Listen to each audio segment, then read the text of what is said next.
સુરત શહેર પોલીસે duplicate not પ્રકરણમાં વધુ એક આરોપીની ધરપકડ કરી છે. ડુપ્લિકેટ નોટ મામલે સાદિક નામના ઈસમની એસઓજી પોલીસે ધરપકડ કરી છે. ડુપ્લિકેટ નોટ મામલે વધુ એક આરોપીની ધરપકડ કરવામાં આવી. પોલીસે નકલી નોટ ખરીદનાર સાજિદ બટાકાવાળાની ધરપકડ કરી છે. તો આરોપી પાસેથી ₹2,90,000ની નકલી નોટો મળી આવી હતી. અગાઉ પોલીસે 3 આરોપીની ધરપકડ કરી હતી.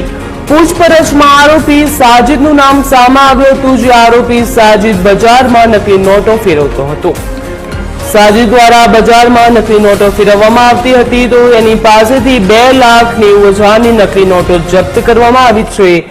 પૂછપરછ દરમિયાન સાદિકનું નામ સામે આવ્યું છે. જે આરોપી સાદિક બજારમાં નકલી નોટો ફેરવતો હતો, તો વધુ એક આરોપીની ધરપકડ કરવામાં આવી છે. જે પ્રમાણે સુરતમાં નકલી નોટોનું કારખાનું ઝડપાયું હતું, તે જ પ્રમાણે વધુ એક આરોપીની ધરપકડ કરી છે. આ પહેલા 3 આરોપીની ધરપકડ કરવામાં આવી હતી.